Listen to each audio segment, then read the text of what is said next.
Good morning everyone. मैं रश्मि सिंह आप सभी का आधार आईसीएस के यूट्यूब चैनल पर स्वागत करती हूँ। आपका अभी संस्कृत का भाषा विज्ञान का चैप्टर चल रहा है। इससे पहले आप ऑलरेडी संस्कृत साहित्य का इतिहास कवर कर चुके हैं। ये उन लोगों के लिए जिन लोगों ने जेएसएससी सीजीएल का फॉर्म भरा था और जिनका लैंग्वेज संस्कृत है। तो संस्कृत लैंग्वेज जो भी एग्जाम के लिए आप प्रिपेयर कर रहे हैं उनके लिए ये मैटर सफिशिएंट है।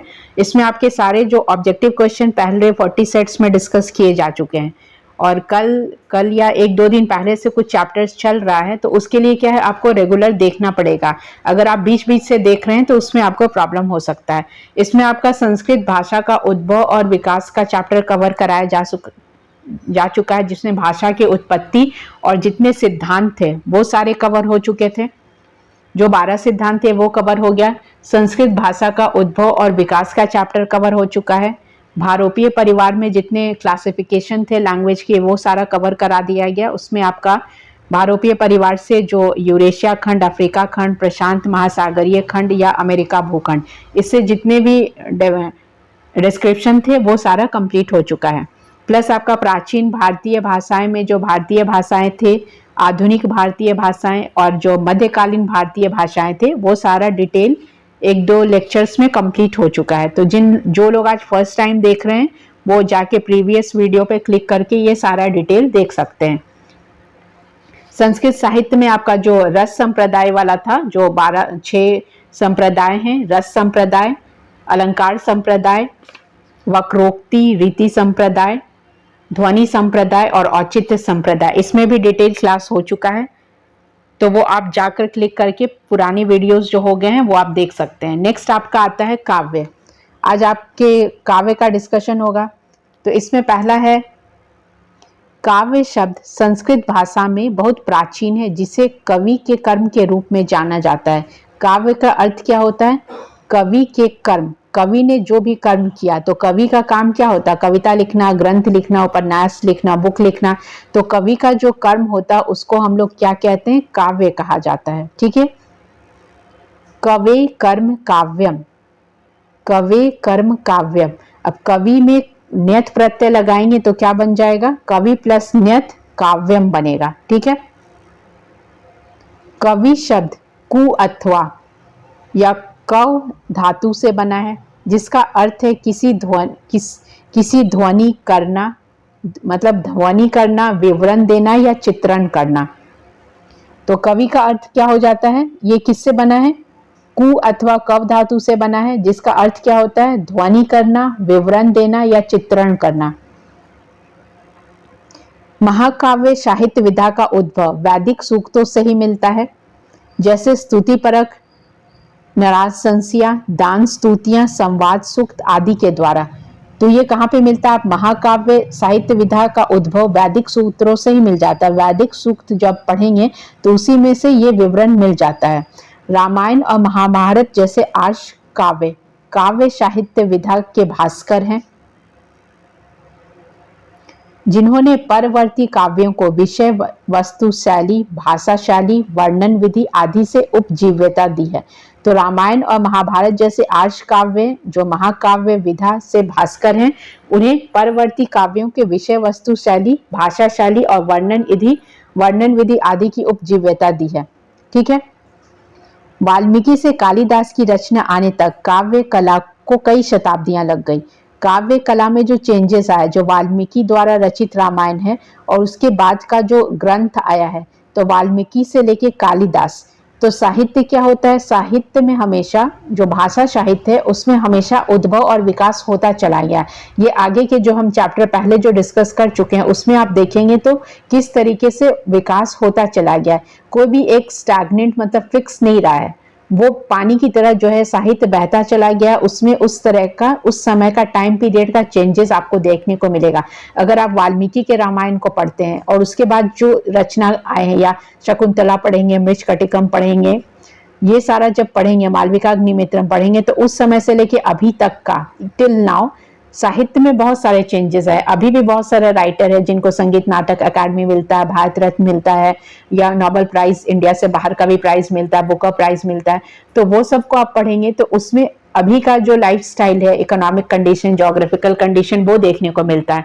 और यही चीज आप वैदिक काल के या लौकिक संस्कृत के टाइम का जो रचना पढ़ते हैं तो उसमें उस समय का जो चेंजेस था, उस समय का सोसाइटी था, वो देखने को मिलता है। तो अभी आपने क्या पढ़ा कि वाल्मीकि के रामायण से लेके कालिदास तक क्या चलता चला गया, वाल्मीकि के कालिदास की रचना तक आने में काव्य कला को कई शताब्दियां लग गई, कि उस समय तक को जो चेंजेस आता चला गया। आप कालिदास की रचना को पढ़ेंगे तो उसमें आपको सौरसेनी, प्राकृत, संस्कृत, कहीं कहीं वैदिक संस्कृत भी मिल जाएगा।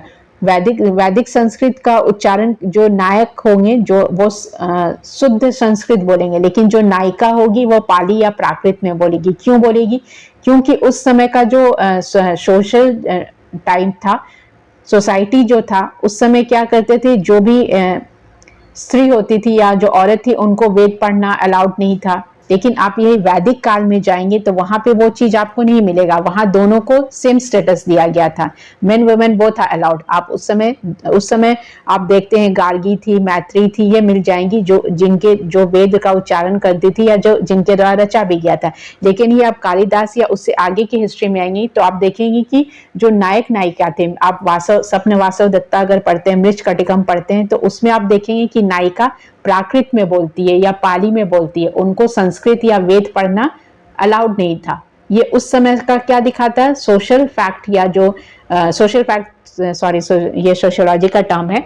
उस समय का सोशल स्टेटस दिखाता है कि उस समय का सोसाइटी जो था वुमेन को कितना इंपॉर्टेंस देता था, या फिर जो उसमें कास्ट और क्लास डिवीजन हो चुका था।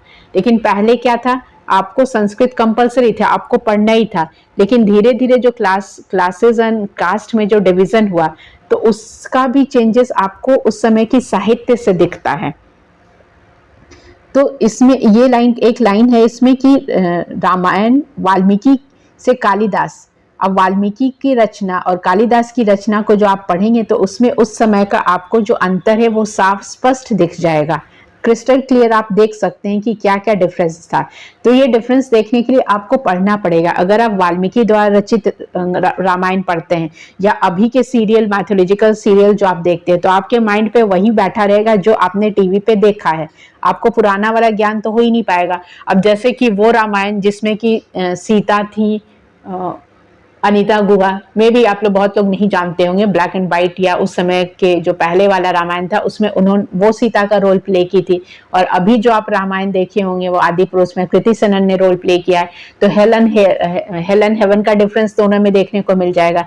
तो ये दिखाता है साहित्य का कैसे उद्भव और विकास हो रहा है। ये आप जो दीपिका जो बनी है, जो रामानंद सागर में जो सीता जो बनी है दीपिका, उनमें आप कंपेयर कीजिए या अनीता गुहा में कंपेयर कीजिए तो बहुत सारे डिफरेंसेस देखने को मिलता है। उनके भाषा शैली में, संवाद शैली में आपको अंतर मिल जाएगा। और अभी आप एकता कपूर के सीरियल वाले रामायण महाभारत को देखिए तो उसमें भी आपको डिफरेंस मिल जाएगा। उनका जो कल्चर है, ट्रेडिशन है, मेकअप है, सब में अंतर देखने को मिलता है। ठीक है, तो ये लाइन में यही कहा गया कि वाल्मीकि से लेकर कालिदास की रचना तक आने में कई शताब्दियां लग गई। तो कई शताब्दियां लगी तो उस शताब्दियों में कुछ चेंजेस भी हुआ है, बहुत सारा डिफरेंस आया है पहले का काव्य या अभी के काव्य में, बोलने के शैली में, थिंकिंग में, उस चीज को किस तरीके से लिया जा रहा है, ये सब चीज का अंतर आप देख सकते हैं। तो ये आप कहाँ पर देख सकते हैं? जब आप काव्य को सीरियसली पढ़ेंगे। सीरियसली पढ़ेंगे ही नहीं तो आपको डिफरेंस देखने को ही नहीं मिलेगा। तो इसमें आप जो बुक्स सब पढ़ेंगे जैसे रामायण महाभारत, तो रामायण महाभारत के बाद कालिदास की उत्पत्ति तक जो महाकाव्य लिखे गए थे वो केवल नाम मात्र ही शेष रख गए। कालिदास तक जो लिखे गए उन तक का तो इम्पोर्टेंस था, लेकिन उसके बाद जो लिखे गए वो सिर्फ नाम के लिए लिखे गए। उसको ना किसी ने पढ़ा, ना जानने की कोशिश की। उसको तब पढ़ते हैं जब कोई रिसर्च करता है, पीएचडी करता है, तब वो बुक को ढूंढा जाता है। जैसे अभी भी जिन लोगों का संस्कृत है उन लोगों को बुक नहीं मिल रहा होगा पढ़ने को। क्यों नहीं मिल रहा होगा? क्योंकि लोग रखते ही नहीं है, तो बुक्स मार्केट में अवेलेबल ही नहीं है।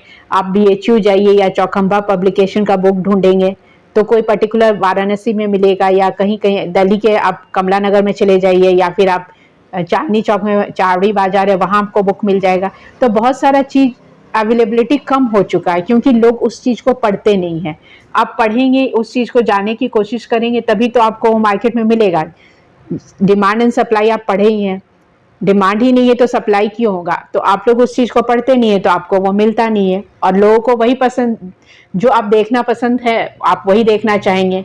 ऐसा तो नहीं है कि अगर आपने संस्कृत रखा तो आप वो बुक ढूंढ रहे होंगे, लेकिन बहुत लोग ऐसे हैं कि चलो नहीं मिल रहा तो हिंदी पढ़ लेते हैं। हिंदी अच्छा है, पढ़िए, आपको सारा सिलेबस अवेलेबल है, मिल जाएगा। बहुत लोग ने खोटा रखा है, संथाली रखा है, पंचवगनिया रखा, तो जिसका मैटर अवेलेबल है आप वही करेंगे। तो सेम साहित्य के साथ भी हुआ, साहित्य के साथ चेंजेस आते गए, बहुत लोगों ने पढ़ना छोड़ दिया, जानना छोड़ दिया कि क्या चल रहा है क्या नहीं चल रहा है। तो उसी तरीके से रामायण, महाभारत और कालिदास तक की रचना तक तो लोग अवेयर थे कि सोसाइटी में क्या चल रहा, वो सब जानने की कोशिश करते थे। लेकिन उसके बाद से जो रचना हुआ वो सिर्फ नाम मात्र रह गया। वो अब मतलब बहुत कम ही लोग पढ़ते, जो रिसर्च स्कॉलर होंगे, जो धर्म पे रिसर्च कर रहे हैं या ऐसा पीएचडी कर रहे हैं, तब वो उस चीज को पढ़ेंगे। नहीं तो अगर किसी ने संस्कृत लिया है, कालिदास पे कर रहे हैं रिसर्च, तो उनकी रचनाओं को वो पढ़ेंगे। तो उस समय का जो आप अगर मेघदूत पढ़ेंगे, अभिज्ञान शकुंतलम पढ़ेंगे, तो उस समय ऋषि मुनि क्या थे, क्या पहनते थे, क्या खाते थे, कैसे जीवन यापन करते थे, वो सब का नॉलेज होगा। तो वो सब तो आप तब पढ़ेंगे ना जब आपने वैसा कोई सब्जेक्ट रखा है। लेकिन अभी क्या है, अभी ज़्यादातर लोग टेक्निकल हो गए हैं, टेक्निकल सब्जेक्ट्स पढ़ते हैं, इंजीनियरिंग, मेडिकल ये पढ़े, तो उनसे उनको कोई लेना देना नहीं होता है। तो इस तरीके से सोसाइटी में जो चेंजेस आ रहा वो आप अपने साहित्य में देख सकते हैं, या फिर जो आप मूवीज देखते हैं, तो मूवीज में भी आपको क्या दिखाया जाता है, जो सोसाइटी में चेंज हुआ है, जो बुक्स तब से तब चला आ रहा है। आजकल मैथोलॉजिकल मूवी बहुत कम बनने लगा है, लेकिन पहले के टाइम में 60-70s में बहुत मैथोलॉजिकल मूवी आता था, या संतोषी माता, जय श्री कृष्णा, या फिर जितने भी भगवान से रिलेटेड बहुत सारे मूवीज आते थे। अब एक आक आते हैं।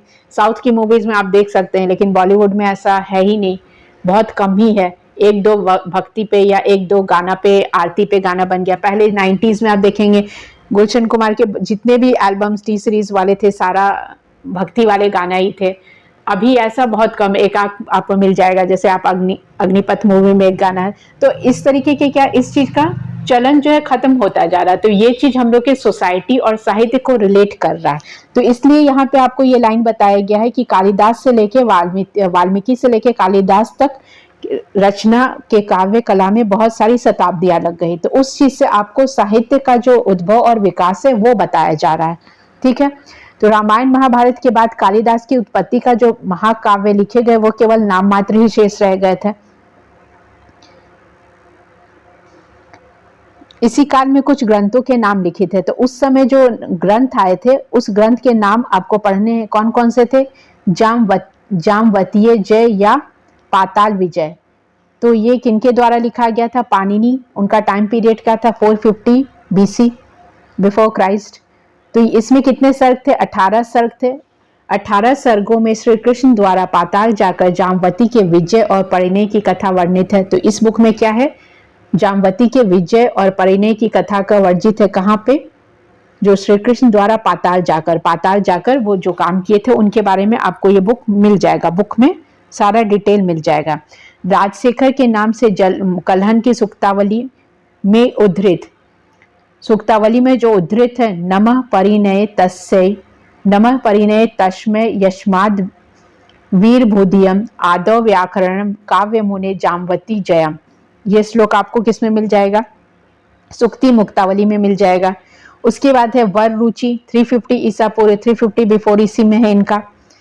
ने स्वर्गारोहण नामक काव्य बनाया था। स्वर्गारोहण नामक काव्य बनाया था। किनके द्वारा रचा गया है? वर रुचि, जिसे पतंजलि ने वार रुचम काव्यम कहा है। तो इसको पतंजलि ने क्या कहा है? वार रुचम काव्यम।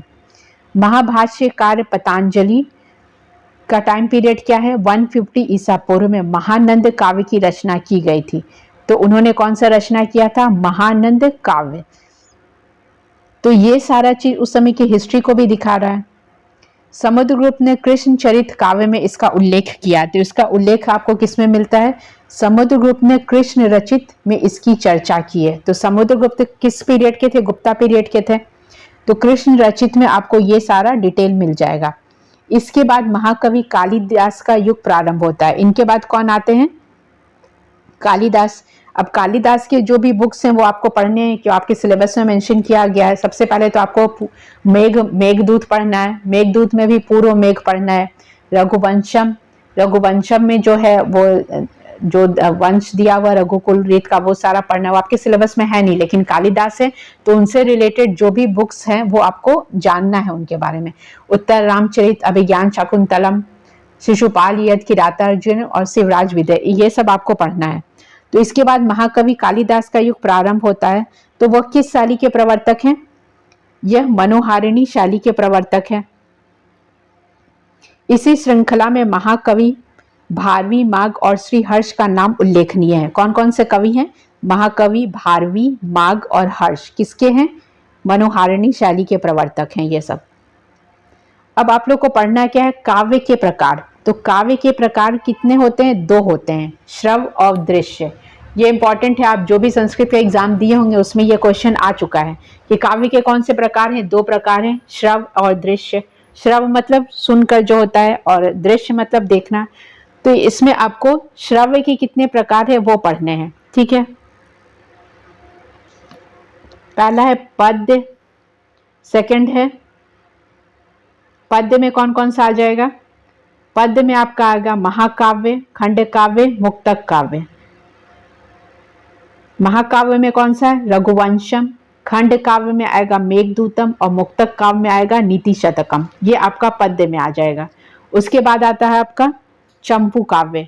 चंपू का अर्थ होता है जिसमें खंड और पद्य और गद्य दोनों दिए हुए, उसको चंपू काव्य कहा जाता है।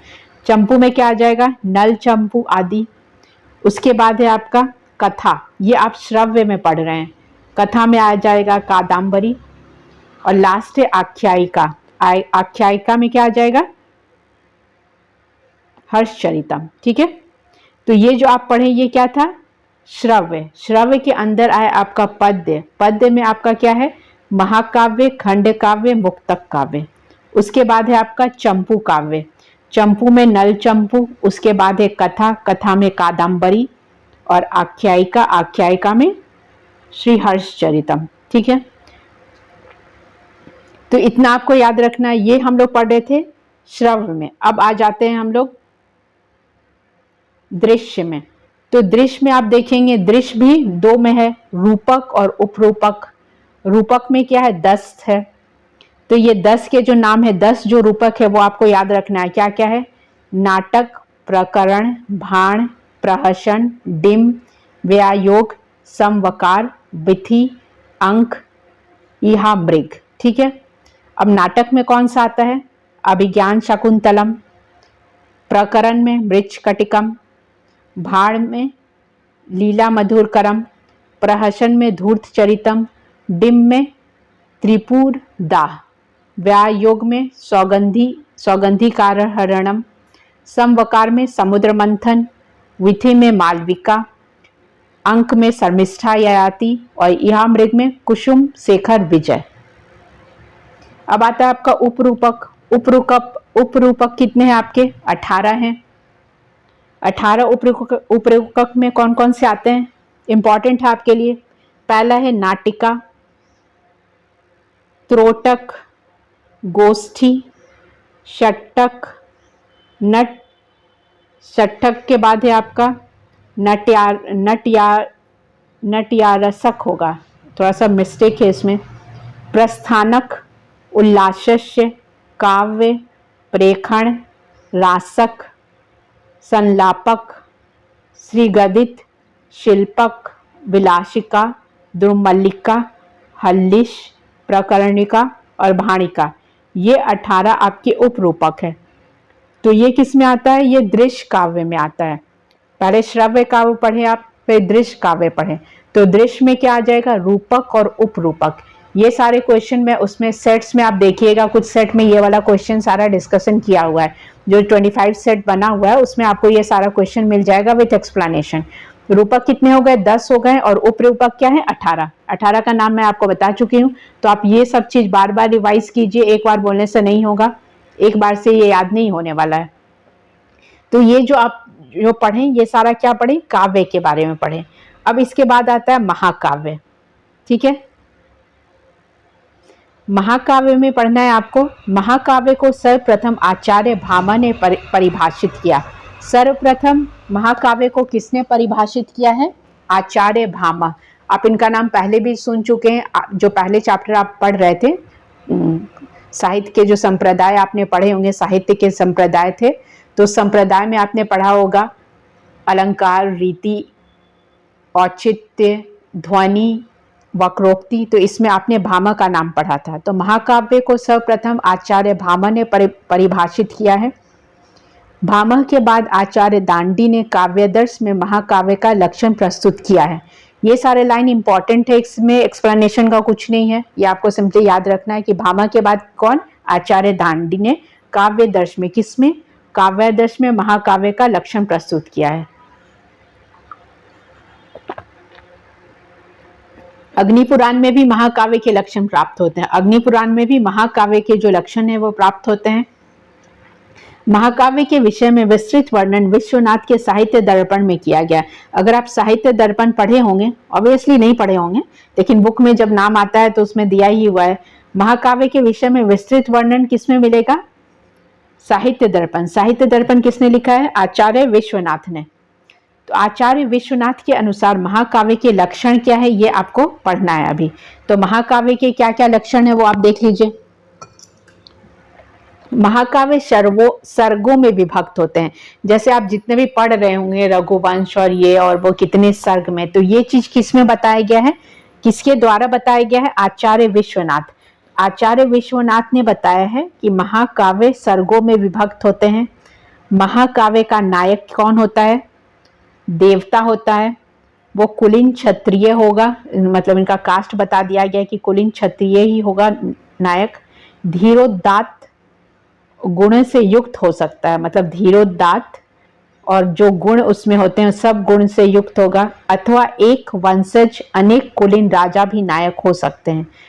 अनेक कुलीन राजा भी नायक हो सकते हैं। तो ये आपको नायक का कैरेक्टरिस्टिक बता दिया गया है कि नायक कैसे होंगे। ये किसने बताया है? आचार्य विश्वनाथ ने बताया है। क्या क्या होगा? नायक देवता होगा, जैसे आप रामायण महाभारत में क्या देवता ही हैं, श्री कृष्ण देवता हैं, राम देवता हैं। कुलीन क्षत्रिय होगा, धीरोदात्त होगा, गुणों से युक्त हो सकता है, अथवा एक वंशज अनेक कुलीन राजा भी नायक हो सकते हैं। ठीक है, इसमें सर्ग होगा। अब देखिए, आप श्लोक में बताया जा रहा है, सर्ग बंधो महाकाव्यम तत्रैको नायक सुर संदवस क्षत्रियो वापी धीरोत्तात् गुणवान्वित। ये जो आपने ऊपर पढ़ा उसी को श्लोक में बताया गया है। ये आचार्य विश्वनाथ ने अपने बुक जो है उसमें बताया है, साहित्य दर्पण में बताया गया है कि नायक ऐसे होते हैं, या जो आपका महाकाव्य है वो सर्गों में विभक्त होता है, ये बताया गया है। ठीक है, नेक्स्ट आइए आप। नेक्स्ट आपको पढ़ना है, एक वंश भवा भूपा कुलजा बहोपी वा। तो उसमें आपको यह भी बताना है। उसके बाद आपको बताया जा रहा है कि उसमें रस कैसा होगा, छंद कैसा होगा, अलंकार कैसा होगा। ठीक है, तो ये डिटेल आपको काव्य के लिए पढ़ना पड़ेगा। काव्य से क्वेश्चन आपका आएगा, कभी कभी बुक का नाम देकर भी पूछा जाएगा कि महाकाव्य है, खंड काव्य या मुक्तक काव्य, इस तरीके से क्वेश्चन आएगा। या ये बुक का नाम डायरेक्ट देकर पूछा जाएगा कि रघुवंशम क्या है, या रामायण क्या है, हर्षचरित क्या है, या नल चंपू किस में आता है, इस तरीके से पूछा जा सकता है। श्रृंगार, वीर और शांत रस में से कोई एक रस प्रधान होता है। तो ये महाकाव्य का लक्षण है। महाकाव्य में या तो श्रृंगार रस, वीर रस या शांत रस प्रधान होगा, और अन्य रस उसके सहायक होंगे। प्रधान रस होगा और कुछ अन्य रस भी होगा। जैसे कि आप उत्तर रामचरित पढ़ते हैं, तो उत्तर रामचरित में कौन सा रस प्रधान है? करुण रस प्रधान है। इसमें सभी नाटक संध्या में होती है। इसमें सभी नाटक क्या संध्या में होती है। श्रृंगार वीर वृष, श्रृंगार वीर शांतन अनोमिक अंगी रसा इष्यते अंगानी सर्वे अपि रसा सर्वे नाटकया संध्या। इसी बात को श्लोक में दे दिया गया है, और कुछ नहीं है इसमें। बीच बीच में श्लोक इसलिए डाल दिया जाता है कि वो पढ़ने में अच्छा लगे और देखने में भी अच्छा लगे। ठीक है, महाकाव्य का कथानक ऐतिहासिक अथवा किसी सज्जन व्यक्ति से संबंध होता है। जब भी हम लोग महाकाव्य पढ़ते हैं, अब जैसे रघुवंश में, तो रघुवंश में सारे रघुकुल जो रघु के जो वंशज है सब है, उसमें अज है, दशरथ है, राम है, राजा दिलीप है। तो ये सब क्या है, ये जो आपको बताया जा रहा है ऐतिहासिक है, मतलब वो किसी सज्जन व्यक्ति से संबंधित है। तो जो भी महाकाव्य होंगे उसमें ये प्रमुखताएं आपको मिल जाएंगी। महाकाव्य का कथानक ऐतिहासिक अथवा किसी सज्जन व्यक्ति से संबंध होता है, ठीक है।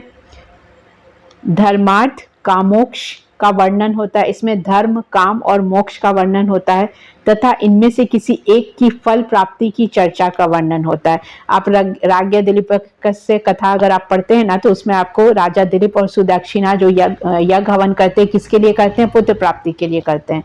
तो आप जो भी महाकाव्य कुछ पढ़ेंगे तो उसमें कोई उद्देश्य के लिए कार्य की फल प्राप्ति के लिए किया जाता है। इनमें किसी एक फल प्राप्ति का वर्णन होता है, किसी भी फल प्राप्ति का वर्णन आपको मिल जाएगा। प्रारंभ में, इसमें आपको प्रारंभ में 3 प्रकार के मंगलाचरणों में से एक होता है। जब भी महाकाव्य का स्टार्टिंग होता है तो आपको स्टार्टिंग में जो कंटेक्स्ट प्रीफेस होता है, पहला पेज जो होता है, आप कोई भी बुक लेते हैं तो उसमें लिखा रहता है ना, इनको समर्पित है, इनके द्वारा मैंने इतने कष्टों को सहते हुए इनको समर्पित किया गया है। तो अभी के बुक में ऐसा मिलता है। पहले क्या होता था, मंगलाचरण मतलब भगवान की पूजा उसमें की जाती है, मतलब पहला पेज मंगलाचरणों में होता था। उसमें नकारात्मक, वस्तु निर्देशात्मक अथवा आशीर्वादात्मक पद में से एक होता है। आप अभी भी कोई बुक लेते हैं ना तो लिखा रहता है इसको समर्पित है, जब मैं ये रचना कर रहा था। तो ये ऐसे बात जो होते हैं वो मंगलाचरण में होते हैं। तो उस समय जो मंगलाचरण होते थे भगवान को समर्पित वाले होते थे। नकारात्मक, वस्तु निर्देशात्मक अथवा आशीर्वादात्मक में से एक होता है, ठीक है। कहीं कहीं पे दुर्जन निंदा या सज्जन प्रशंसा भी होती है। तो ये सब जो आप पढ़ रहे हैं ये क्या है, महाकाव्य के लक्षण पढ़ रहे हैं। तो कहीं कहीं पर दुर्जन का, जो बुरे होते थे उसका निंदा भी होता है, और जो अच्छे होते हैं उनका प्रशंसा भी, प्रेजवर्दी भी होते हैं वो, ठीक है। प्रत्येक स्वर में एक ही छंदोबद्ध पद्य होते हैं। जो सर्ग होते हैं, जैसे 18 सर्ग है, 20 सर्ग है, तो उसका जो एक सर्ग होता है, एक ही छंदोबद्ध पद होते हैं, उसमें एक ही छंद में कहा जाता है। सर्गात में छंद परिवर्तन होता है। जब सर्ग का एंड होता है, जब एक सर्ग खत्म होता है तब छंद का परिवर्तन होता है, ठीक है। प्रत्येक सर्ग एक ही छंदोबद्ध पद्य होते हैं, और जब सर्ग का एक सर्ग खत्म होता है तो दूसरा छंद में वो परिवर्तन हो जाता है। ये सब आपको बेसिक फैक्ट है महाकाव्य का, वो आपको पढ़ना है। सर्ग संख्या 8 से अधिक नहीं होनी चाहिए। महाकाव्य में सर्ग का जो संख्या है कितना होना चाहिए, 8 से अधिक नहीं होना चाहिए। सर्ग ना तो बहुत छोटे और ना बहुत बड़े होने चाहिए, बहुत बड़ा भी नहीं होना चाहिए और बहुत छोटा भी नहीं होना चाहिए, लिमिटेशन होना चाहिए। कहीं कहीं पर विविध छंदों से युक्त भी सर्ग होते हैं। सर्ग कहीं कहीं पे विविध भी होता है, जैसे किसी किसी महाकाव्य में आप देखेंगे संध्या, सूर्योदय, चंद्रोदय, वन विहार, नगर, जल क्रीड़ा, वन, सागर, संयोग, वियोग, ये सब का मतलब जो डेली लाइफ है वो सब का विवरण आपको मिल जाएगा।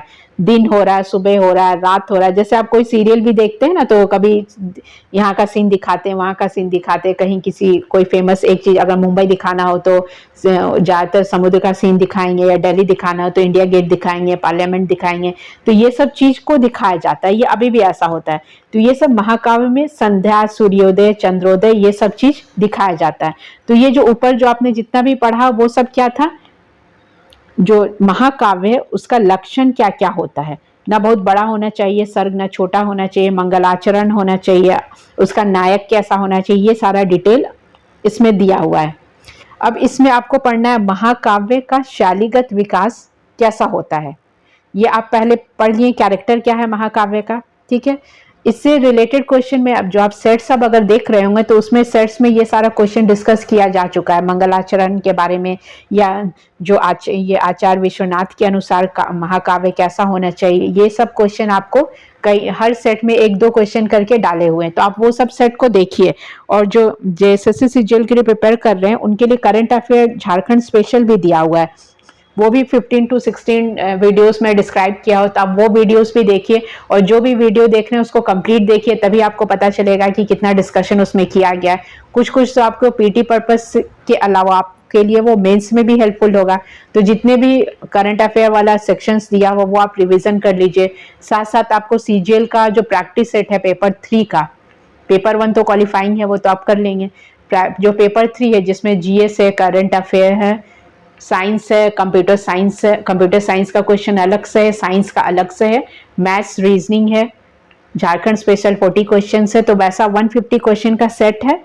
15 to 20 सेट्स दिया हुआ, उसका आप रिवीजन कर सकते हैं, वीडियो को देख सकते हैं, और अगर आपको अच्छा लग रहा तो आप लाइक कर सकते हैं। किसी पोर्शन में प्रॉब्लम है, आपको समझना है, तो आप उसमें कमेंट करके पूछ सकते हैं, ठीक है। नेक्स्ट आपका आता है महाकाव्यों का शैलीगत विकास। इसमें शैलीगत क्या था? संस्कृत महाकाव्यों का विकास 2 पृथक मार्गों से हुआ है। जितने भी महाकाव्य है उसमें जो विकास हुआ है 2 पृथक मार्ग से। कौन कौन सा? सुकुमार वर्ग और विचित्र मार्ग। पहला है सुकुमार मार्ग। सुकुमार मार्ग को सुकुमार मार्ग क्यों कहा गया है? आरंभ में महाकाव्य सुकुमार मार्गी थे। क्या थे? सुकुमार मार्गी थे। सुकुमार मार्ग को रसमयी पद्धति भी कहा जाता है। इसको क्या कहा जाता है? रसमयी पद्धति, जो रस से युक्त था। तो सुकुमार मार्ग में हमेशा आपको रसमयी पद्धति रस मिल जाएगा, इसलिए इसको रसमयी पद्धति कहते हैं। प्रसाद गुण पूर्ण शैली में निरूपित मार्ग। प्रसाद गुण पूर्ण शैली में निरूपित मार्ग। वाल्मीकि, व्यास, कालिदास, अश्वघोष आदि कवियों की यही पद्धति रही है। ये जो आपने पढ़ा सुकुमार मार्ग वाले कवि हैं, ये कौन कौन से? वाल्मीकि, व्यास, कालिदास, अश्वघोष।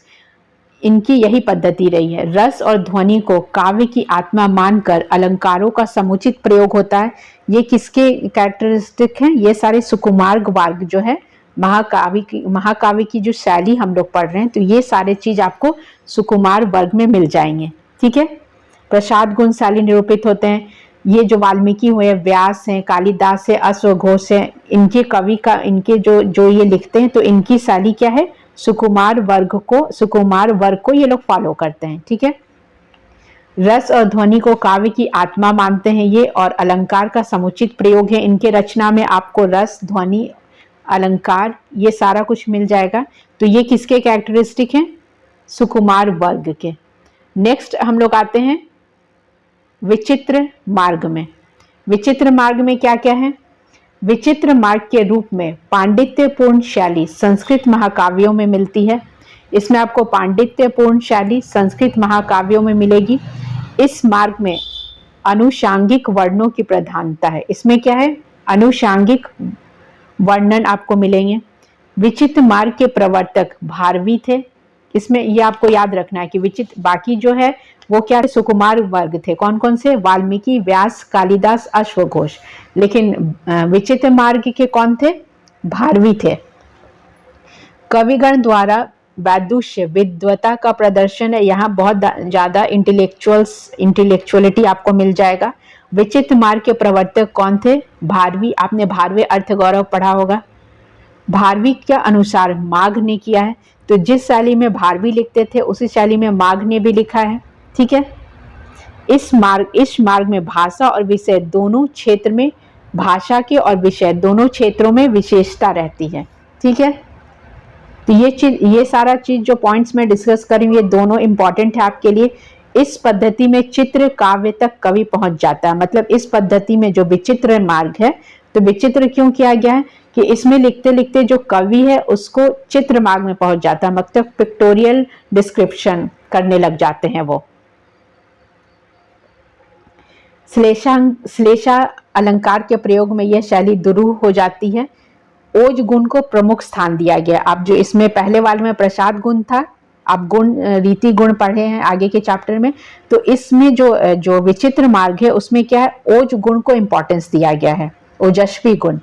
विचित्र मार्ग कवि कथानक की चिंता नहीं करते हैं। भारवी ने अल्प कथानक के वर्णनों में से भरकर 18 सर्गों का महाकाव्य बना दिया है। भारवी ने क्या किया है?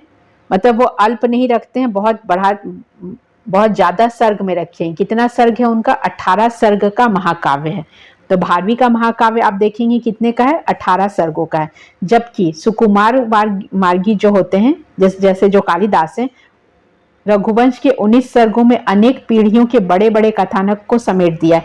मतलब रघुवंश आप पढ़ेंगे तो कहाँ से, मतलब अजय, राजा दिलीप, दशरथ और अज्ञ जो है वो सब, जितने श्री राम तक, श्री राम से लव कुश, जितने भी ये सबको उन्होंने 19 वर्ग में रघुवंश में सबके बारे में बता दिया गया है। लेकिन भारवी 18 सर्गों तक भी वो पूरा, मतलब इनका जो है भारवी का जो है डिस्क्रिप्शन ज्यादा रहता है। और कालिदास ने क्या किया है, सबको समेट दिया एक ही, मतलब शॉर्ट में सबको बता दिया। अनेक पीढ़ी का वर्णन उन्होंने 19 सर्गों में कर दिया गया है। और बाद के जो कवि थे, जैसे वाल्मीकि की रसमयी पद्धति और भारवी की अलंकृत पद्धति भी विद्यमान थी। बाद के कवियों का ये दिया हुआ है, ठीक है। और श्री हर्ष जो थे वो दोनों को फॉलो किए हैं, मतलब कि जो दोनों मार्ग है, विचित्र मार्ग भी और सुकुमार मार्ग भी। तो ये जो आप पढ़ रहे थे सुकुमार्ग, विचित्र मार्ग, ये सब क्या था? महाकाव्य, महाकाव्य के लक्षण। तो आज के चैप्टर आपने काव्य और महाकाव्य को पढ़ा। काव्य में आप समझ गए क्या क्या पढ़ना था आपको? श्रव्य काव्य और दृश्य काव्य। दृश्य काव्य में क्या थे? रूपक, उपरूपक। श्रव्य में आपको पद्य, चंपू, कथा, आख्य का ये पढ़ना था।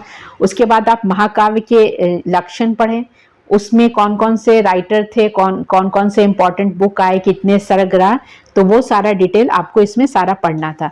तो काव्य आज यहीं तक आपको पढ़ना है। इसको आप बार बार देखिए, वीडियोस को कंप्लीट वीडियो देखिए, तभी आपको चैप्टर समझ में आएगा। और रेगुलर देखिए, बीच बीच से देखने से नहीं होगा, क्योंकि इसमें जो चैप्टर चल रहा है उसमें आप रैंडमली कहीं से भी देख लेंगे तो वो काम नहीं आएगा आपको सिलेबस तभी समझ में आएगा जब आप शुरू से देख रहे हो। तो शुरू से एंड तक आप देखेंगे तभी आपको क्लियर होगा। और जो भी प्रैक्टिस सेट दिए हुए हैं वो आप उसको प्रैक्टिस कीजिए। जैसे ये चैप्टर कंप्लीट हुआ तो उससे रिलेटेड जितने क्वेश्चन है आप देन एंड देयर सॉल्व कर लीजिए। Thanks for watching this. Stay tuned for new updates.